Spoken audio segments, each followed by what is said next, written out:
Jesús de Nazaret es una de las figuras más importantes de la historia. Cambió civilizaciones, dividió imperios y ayudó a la gente. Pero tras siglos de historias, ¿qué sabemos realmente de él? ¿Nació realmente el 25 de diciembre? ¿Fue creado por Dios? Este documental analiza 15 mitos sobre Jesús. Desde afirmaciones que cuestionan su divinidad hasta historias que intentan ocultar su misión en la Tierra. Dinos desde qué país lo estás viendo y qué opinas sobre este tema. Comencemos. A lo largo del tiempo, se han añadido muchas ideas erróneas a la historia de Jesús. Estas ideas son populares pero no coinciden con lo que dice la Biblia. Muchas de estas ideas se basan en malentendidos culturales, tradiciones que se han desarrollado con el tiempo o intentos de mezclar sus enseñanzas con otras ideas. Al corregir estas ideas, vemos cómo el mensaje original de Jesús sigue siendo relevante hoy en día. Este mensaje nos muestra un amor, una autoridad y una misión que superan los límites humanos. Queremos corregir los errores que han hecho que la gente malinterprete a Jesús. Veamos algunas ideas comunes sobre Jesús y veamos si coinciden con lo que dice la Biblia. 1. Jesús nació el 25 de diciembre. Muchos cristianos creen esto, pero no está en la Biblia. La fecha del 25 de diciembre se estableció varios siglos después de los hechos narrados en la Biblia, probablemente para sustituir las celebraciones paganas que coincidían con el solsticio de invierno, como las fiestas romanas de Saturnalia o las celebraciones dedicadas a Sol Invictus, Sol Invicto, el dios del sol. Este es un ejemplo asombroso de cómo se eligió una nueva fecha para sustituir antiguas celebraciones paganas. Lo fascinante de esta fecha es que no tiene ninguna base bíblica sólida. Sin embargo, un examen minucioso de las escrituras indica claramente que es poco probable que Cristo naciera el 25 de diciembre, pero hay tantas otras posibilidades fascinantes. Me complace compartir dos razones clave que apoyan esta conclusión. En primer lugar, tenemos el maravilloso relato del capítulo 2 de Lucas, versículos 7 y 8, que nos dice que en la época en que nació Jesús, los pastores estaban en los campos vigilando los rebaños por la noche. Sin embargo, en Judea, los pastores no hacían eso en el mes de diciembre, debido a la falta de forraje y al mal tiempo, sino que lo habrían hecho en verano o a principios de otoño. El relato de Lucas sugiere que Jesús pudo nacer en verano o a principios de otoño, lo cual es realmente emocionante. El mes de diciembre en Judea es frío y lluvioso, por lo que los pastores seguramente habrían buscado refugio para sus rebaños por la noche, una gran razón para quedarse dentro y mantenerse calientes. Y aún hay más. Los padres de Jesús vinieron a Belén para ser inscritos en un censo romano. Los romanos nunca habrían ordenado un censo en pleno invierno.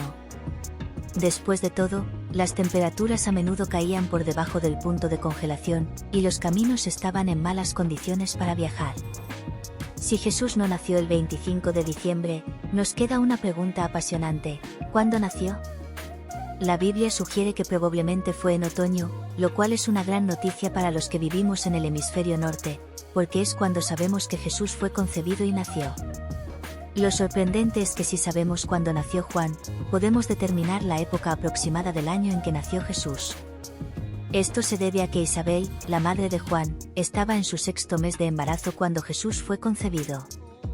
Zacarías, el padre de Juan, era sacerdote y estaba sirviendo en el templo de Jerusalén durante el turno de Ageo, al que se alude en Lucas, capítulo 1, versículo 5, ¡qué asombrosa coincidencia! Sorprendentemente, los cálculos históricos indican que en ese año, este turno de servicio correspondía a junio.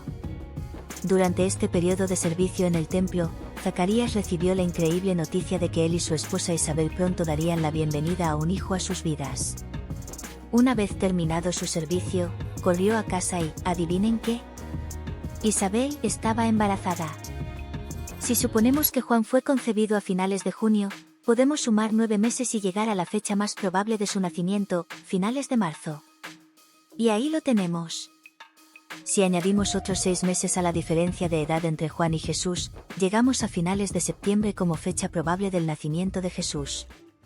Aunque es difícil precisar el momento exacto en que la gente empezó a celebrar la Navidad el 25 de diciembre, los historiadores están bastante de acuerdo en que ocurrió en algún momento del siglo IV. Es una fecha increíblemente tardía, pero no deja de ser fascinante. Adivina. La Navidad no se celebraba en Roma, la capital del Imperio Romano. Y no se empezó a celebrar hasta casi 300 años después de la muerte de Cristo. Los orígenes de la Navidad están rodeados de misterio. No es posible rastrearlos hasta las enseñanzas o costumbres de los primeros cristianos.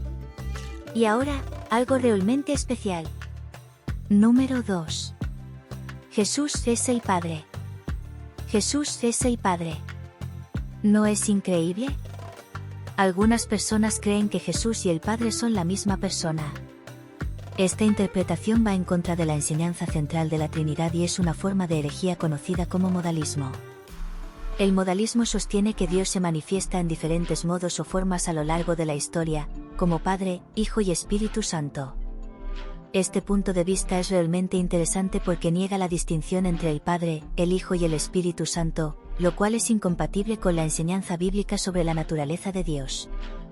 La doctrina cristiana de la Trinidad es la asombrosa creencia de que el Padre, el Hijo, Jesucristo y el Espíritu Santo son tres personas distintas, pero un solo Dios en esencia. La Biblia deja muy claro que Jesús y el Padre son dos entidades distintas. En el Evangelio de Juan, capítulo 17, versículo 1, Jesús ora al Padre, pidiéndole que lo glorifique. Esto nos muestra que Jesús y el Padre son dos personas distintas, lo cual es realmente emocionante. Además, en el capítulo 14 de Juan, versículos 16 y 17, Jesús dice que le pedirá al Padre que envíe al Espíritu Santo, lo que realmente muestra la diferencia entre las tres personas divinas. Estos y otros pasajes realmente refuerzan la comprensión de que las tres personas de la Trinidad, aunque son iguales en esencia, son distintas en persona, lo cual es realmente asombroso de comprender. Es absolutamente esencial entender la distinción entre Jesús y el Padre si quieres comprender el significado completo de la salvación.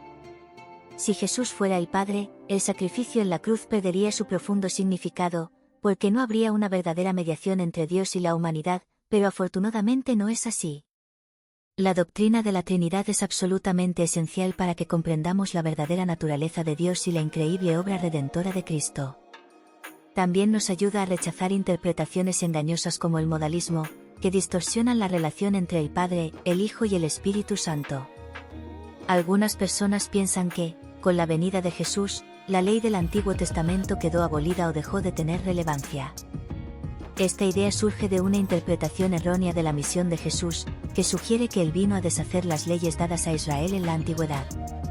Sin embargo, este punto de vista pasa por alto el verdadero propósito de Jesús, que no era abolir la ley, sino darle su pleno cumplimiento. La ley del Antiguo Testamento, que incluía regulaciones morales, ceremoniales y civiles, tenía un propósito específico, y lejos de ser desechada, Jesús la completó y la cumplió. En Mateo, capítulo 5, versículo 17, Jesús aclara este punto cuando dice: «No penséis que he venido a abolir la ley o los profetas, sino a darles cumplimiento. He venido a cumplirlos». No he venido a abolir, sino a cumplir, y es tan emocionante. Con esto, Jesús deja bien claro que su propósito no era abolir la ley, sino cumplir todo lo que en ella se establecía, y ¡qué maravilla! Las leyes y profecías del Antiguo Testamento apuntaban a él, y su vida, muerte y resurrección eran el cumplimiento de esas promesas, todo estaba predicho. Los sacrificios del Antiguo Testamento eran una maravillosa prefiguración del sacrificio perfecto que Jesús haría por los pecados del mundo. En vez de anular la ley, él la cumplió completamente. Y hay más. Jesús no vino a deshacerse de las enseñanzas morales de la ley. De hecho, las reafirmó y profundizó. En el Sermón de la Montaña, Jesús hizo algo verdaderamente asombroso. No solo explicó la ley en términos de acciones externas, sino que también hizo hincapié en que los pensamientos y actitudes internos también son importantes. Jesús nos enseña que no solo debemos evitar el acto del asesinato, sino también el odio en nuestros corazones. En resumen, no estamos bajo la ley, sino en Cristo. La ley encuentra su cumplimiento en Él, así que somos libres para vivir nuestras vidas al máximo en su gracia. Algunas personas piensan que Jesús no vino a abolir la ley, por lo que creen que las leyes ceremoniales y otros aspectos del Antiguo Testamento siguen vigentes. Pero esto no es correcto. Muchas personas evitan estudiar el Antiguo Testamento porque piensan que está completamente abolido. Pero la realidad es que el Nuevo Testamento no puede entenderse completamente sin entender el Antiguo. El Antiguo Testamento prepara el camino para la venida de Cristo y nos ayuda a comprender el propósito de su obra redentora. Jesús tuvo una relación romántica con María Magdalena. ¿Qué emocionante es eso? Una teoría fascinante, especialmente en libros y películas como El Código Da Vinci, sugiere que Jesús y María Magdalena tuvieron una relación romántica o incluso que estuvieron casados. Sin embargo, la buena noticia es que no hay pruebas bíblicas que apoyen esta idea. Los evangelios nunca mencionan o sugieren que Jesús tuviera una relación romántica con María Magdalena. En cambio, ella es presentada como una discípula devota y fiel seguidora de Jesús, lo cual es bastante sorprendente si lo piensas. La Biblia describe a María Magdalena como una mujer increíble. El mismo Jesús la expulsó de 7 demonios y fue testigo clave de la resurrección de Cristo. Estos pasajes muestran lo importante que fue como discípula. No hay indicios de que su relación con Jesús fuera romántica, pero eso no importa. Ella seguía siendo una parte importante de su vida. Jesús trataba a sus seguidoras con el máximo respeto y las incluía en su ministerio. En ningún momento se sugiere una relación romántica, pero hay mucho más que eso. La teoría de un romance entre Jesús y María Magdalena no tiene ninguna base en los textos bíblicos ni en la enseñanza cristiana tradicional, pero eso no significa que no sea una idea intrigante. Jesús vino a cumplir una misión divina de salvación y redención. Su relación con sus discípulas era espiritual y educativa, no romántica. La idea de un romance secreto es una fascinante especulación moderna sin base en las Escrituras. Jesús era rico y vivía en el lujo. Algunas personas han llegado a afirmar que Jesús vivió en la abundancia, rodeado de riquezas y lujos. Este punto de vista puede haber surgido de la idea de que, como Hijo de Dios, Jesús debería haber vivido con todo el poder, el prestigio y la comodidad que el mundo podía ofrecer, y qué vida debe haber sido. Sin embargo, esta visión es completamente contraria a lo que los evangelios nos enseñan sobre la vida de Jesús. La realidad es que Jesús vivió de forma extremadamente humilde, sin apego a las riquezas ni a los placeres materiales, y centrado en su misión espiritual de salvar a la humanidad. La refutación de esta idea se encuentra en varias enseñanzas y pasajes clave de la Biblia. Es una lectura fascinante. En el capítulo 8 de Mateo, versículo 20, el propio Jesús hace una declaración inspiradora: las zorras tienen guaridas y las aves del cielo nidos, pero el Hijo del Hombre no tiene donde reclinar la cabeza. Este versículo nos muestra que Jesús no tenía residencia permanente ni posesiones materiales, lo cual es verdaderamente inspirador. A lo largo de su increíble ministerio, vivió de una manera asombrosamente móvil, sin un hogar fijo y dependiendo de la generosidad de los demás. Sus seguidores, como algunas de las mujeres que le acompañaban, le proporcionaban sustento, pero él no vivía en el lujo o la comodidad.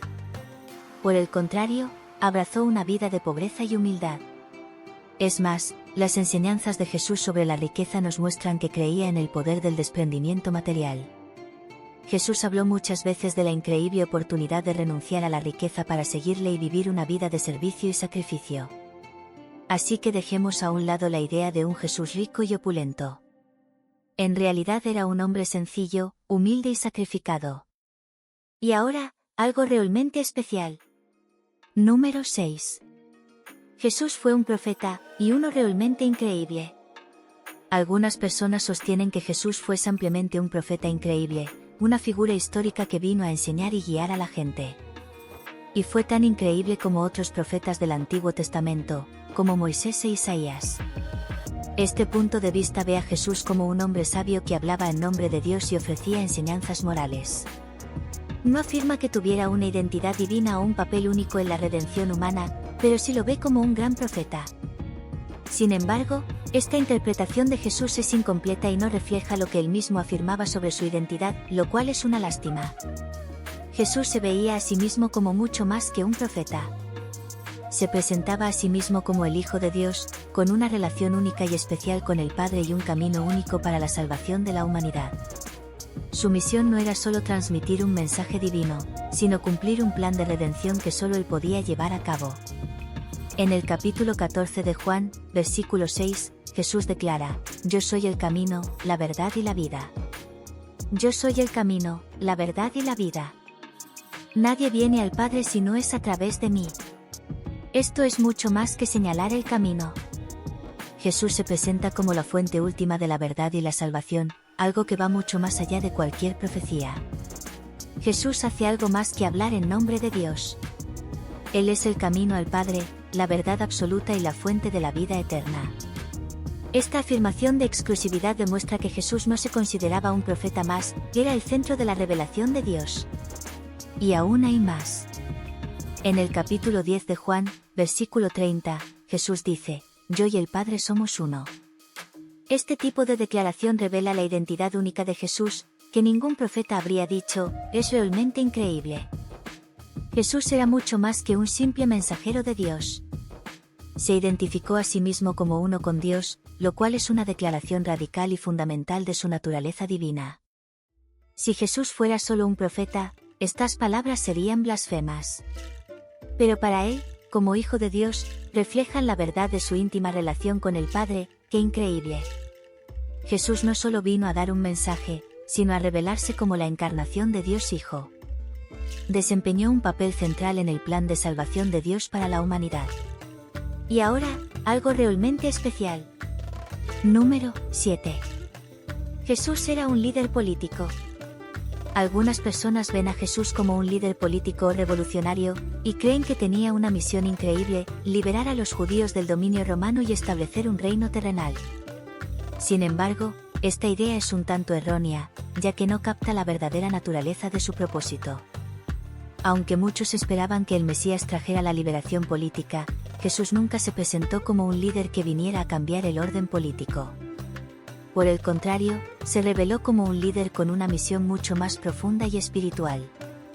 En Juan, capítulo 18, versículo 36, Jesús responde a Pilato: Mi reino no es de este mundo. Si mi reino fuera de este mundo, mis servidores lucharían para que yo no fuera entregado a los judíos. Pero mi reino no es de aquí. Con esta afirmación, Jesús deja bien claro que su reino no tiene que ver con el poder político ni con la lucha contra los gobiernos terrenales. Su mensaje no consistía en establecer un estado o una nación, sino en algo mucho más emocionante. Se trataba de transformar el corazón humano y ofrecer la salvación mediante la reconciliación con Dios. El reino de Jesús es espiritual y se manifiesta en quienes aceptan sus enseñanzas y viven según los principios del amor, el perdón y la verdad. La misión de Jesús tenía que ver con la salvación y la redención. No era política en absoluto. Vino a predicar el asombroso reino de Dios, que es un reino de paz, justicia y vida eterna, no un reino terrenal. Su objetivo no era reformar las estructuras políticas, sino restaurar la relación entre Dios y la humanidad. Ofreció perdón y esperanza a todos los que creyeran en él. Y ahora, el número 8. Jesús nunca afirmó ser el Mesías, y eso es bueno. Algunas personas sostienen que Jesús nunca afirmó ser el Mesías, sugiriendo que evitó declararse abiertamente como tal durante su vida. Es una sugerencia intrigante. Esta idea se basa en una interpretación errónea de los Evangelios, ya que Jesús se identificó a sí mismo como el Mesías en varias ocasiones, y es maravilloso que lo hiciera. Aunque a veces decidió mantener su identidad en secreto, eso no significa que nunca la revelara.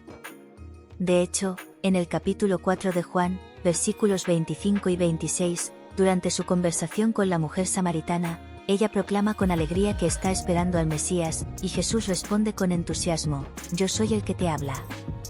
Se trata de una afirmación inequívoca y rotunda de que Él es el Mesías, el Salvador prometido por Dios. Y aún hay más. Jesús también cumplió las profecías mesiánicas del Antiguo Testamento, lo que refuerza aún más su identidad como Mesías. A lo largo de su ministerio, las asombrosas obras y milagros de Jesús también confirmaron su identidad como Mesías. Sanó a los enfermos, resucitó a los muertos, dio la vista a los ciegos, enseñó el Evangelio a los pobres, cumpliendo así muchas de las profecías del Antiguo Testamento sobre lo que haría el Mesías. Estos actos increíbles no solo demostraban su poder divino, sino que también validaban su afirmación de que era el ungido de Dios. Él era quien traería la salvación al pueblo de Israel y a toda la humanidad. Por lo tanto, es un error decir que Jesús nunca se identificó como el Mesías. Tampoco lo dijo una sola vez. Lo dijo una y otra vez, como en su conversación con la samaritana. Y su vida, sus enseñanzas y sus milagros confirmaron que era el cumplimiento de las promesas mesiánicas. Jesús era mucho más que un profeta o un maestro. Era el Mesías largamente esperado, el Salvador que vino a redimir a la humanidad mediante su increíble sacrificio en la cruz y su triunfante resurrección. Jesús no experimentó el sufrimiento real, pero sí algo mucho mejor. Algunas personas creen que Jesús no sufrió realmente debido a su divinidad. Suponen que su naturaleza divina le habría protegido del dolor humano, un pensamiento asombroso. Sin embargo, esta creencia no es cierta. Jesús experimentó sufrimiento genuino, tanto físico como emocional, durante su vida, especialmente en su pasión y crucifixión, y todo fue por nuestra salvación. En Hebreos, capítulo 4, versículo 15, leemos que Jesús fue tentado en todo según nuestra semejanza, pero sin pecado. Por eso es tan increíble que, a pesar de ser divino, Jesús viviera toda la experiencia humana. Y sí, incluso el sufrimiento. En el huerto de Getsemaní, se enfrentó a una profunda angustia emocional, lleno de anticipación por el increíble sacrificio que estaba a punto de hacer. Durante su crucifixión, Jesús soportó un dolor físico extremo. Pero eso no fue todo. En la cruz, Jesús también experimentó sufrimiento espiritual, sintiéndose momentáneamente separado de Dios, como indica su grito. Dios mío, ¿por qué me has abandonado? Así pues, Jesús no solo experimentó el dolor físico de la cruz, sino también la angustia emocional y la separación espiritual. Su sufrimiento fue real y completo, permitiéndole identificarse plenamente con nuestras propias aflicciones. Número 10. Jesús estaba a favor de usar la violencia en su nombre. A veces, algunas personas se apasionan tanto por las enseñanzas de Jesús que creen que él respaldaría el uso de la fuerza para defender su causa o imponer su mensaje. Este malentendido ha dado lugar a interpretaciones bastante trágicas a lo largo de la historia. Por ejemplo, la Santa Inquisición. Fue una época en la que se utilizaron métodos violentos y crueles, como la tortura y la ejecución, para purificar a los herejes en nombre de la fe cristiana. Afortunadamente, esta interpretación de Jesús es completamente errónea. Después de todo, él siempre enseñó sobre la paz, el amor y el perdón. Afortunadamente, tenemos Mateo 26, 52 para aclarar las cosas. Después del arresto de Jesús en el huerto de Getsemaní, Pedro saca su espada y le corta la oreja a un criado del sumo sacerdote. Jesús le reprende severamente: vuelve a poner tu espada en su sitio, porque todo el que toma la espada, a espada muere. En una acción audaz, Jesús deja claro que la violencia no es el camino para hacer avanzar su reino. Su mensaje era de paz, amor y reconciliación, no de lucha armada. Jesús era un hombre de paz. A lo largo de su vida, predicó el amor a los enemigos, el perdón y la reconciliación. En Mateo 5:44 dice: pero yo os digo, amad a vuestros enemigos, bendecid a los que os maldicen, haced el bien a los que os odian y orad por los que os ultrajan y os persiguen. Esta enseñanza es clara: la violencia no tiene cabida en el camino de Jesús. La Santa Inquisición y otros episodios históricos de violencia en nombre de la fe contrastan fuertemente con lo que Jesús enseñó. Él nunca condonó el uso de la fuerza para imponer la fe, sino que instó a sus seguidores a buscar la paz, el perdón y la transformación interior como el verdadero camino para avanzar en su reino, y eso es algo que nos debe entusiasmar. Algunas personas tienen una visión diferente de la resurrección de Jesús. Creen que no fue solo un acontecimiento físico, sino una experiencia espiritual o simbólica. Esta interpretación es realmente fascinante. Sugiere que Jesús resucitó en el sentido de que su espíritu vivió en los corazones de los creyentes, pero su cuerpo no resucitó realmente. Sin embargo, este punto de vista no encaja del todo con lo que leemos en la Biblia, que afirma claramente que Jesús fue resucitado en un cuerpo físico real. En el capítulo 43, después de su resurrección, Jesús se muestra a sus discípulos y dice: mirad mis manos y mis pies, que soy yo mismo. Tóquenlos y véanlos ustedes mismos. Un espíritu no tiene carne ni huesos, como pueden ver claramente que yo sí los tengo. Jesús muestra a sus discípulos las heridas de sus manos y pies, e incluso come con ellos. Esto demuestra que su resurrección fue física, porque invitó a los discípulos a interactuar con su cuerpo resucitado. La fe cristiana se basa en la increíble verdad de la resurrección física de Jesús. Es la validación definitiva de su divinidad y de su triunfo sobre la muerte. Como dice la Biblia en 1 Corintios 5, si Cristo no ha resucitado, vuestra fe es vana. Pero ha resucitado. La resurrección no fue solo un acto espiritual, sino un milagro físico que garantiza la esperanza de una futura resurrección para todos los creyentes. ¿Qué increíble es eso? Algunas personas dudan de la promesa de que Jesús volverá, pero están de suerte. Este regreso no es una metáfora o una enseñanza irrelevante. Es una promesa de que Jesús volverá a la tierra algún día. Han pasado muchos siglos desde que Jesús ascendió, pero su regreso sigue en pie. Para algunos, la idea de un regreso literal de Jesús es una perspectiva realmente emocionante, algo que esperar con gran expectación. La buena noticia es que la enseñanza bíblica sobre la segunda venida de Cristo está clara en el versículo 3 del capítulo 14 de Juan. Él mismo dice a sus discípulos, «Y si me voy y os preparo un lugar, vendré otra vez y os recibiré a mí mismo, para que donde yo esté vosotros también estéis». Esta promesa no es una figura retórica ni una idea abstracta. Jesús habla con certeza de su regreso físico y personal, algo que nos entusiasma. Su regreso es la culminación de que sus seguidores estén con Él en su morada celestial. La segunda venida de Cristo es una de las esperanzas más emocionantes y centrales de la fe cristiana. Es el momento en que Cristo triunfará sobre el mal, establecerá su reino eterno e introducirá la justicia divina. Por eso, la segunda venida de Cristo no es solo una promesa de esperanza para el futuro, sino también un recuerdo gozoso de la segunda venida visible de Jesús. Será un regreso físico y glorioso que verá todo el mundo. Y hay más. La Iglesia también espera el rapto, un acontecimiento previo en el que los creyentes serán llevados al cielo para encontrarse con Cristo, como se menciona en 1 de Tesalonicenses, capítulo 4, de los milagros. Algunas personas tienen una visión diferente de los milagros de Jesús. Creen que no eran solo acontecimientos físicos, sino también símbolos y lecciones espirituales. Este punto de vista es realmente interesante porque sugiere que las curaciones, resurrecciones y otros milagros no son actos literales. Por el contrario, son metáforas que transmiten mensajes sobre el poder espiritual de Jesús. Sin embargo, esta interpretación pasa por alto los sorprendentes evangelios que documentan claramente los increíbles milagros de Jesús como hechos reales. En Mateo, capítulo 11, versículos 4 a 5, Jesús mismo señala los increíbles milagros que está realizando como prueba irrefutable de su identidad divina. Están sucediendo cosas increíbles. Los ciegos ven, los cojos andan y los muertos resucitan.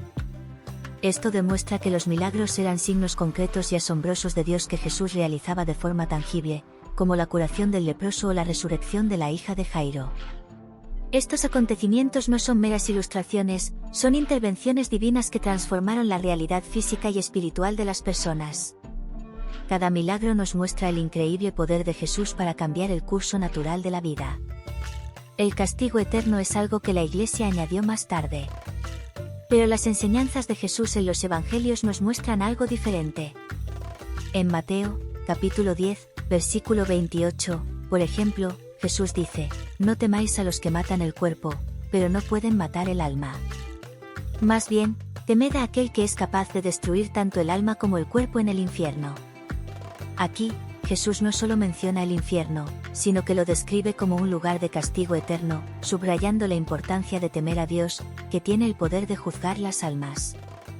Por favor, suscríbete, dale a me gusta y comparte.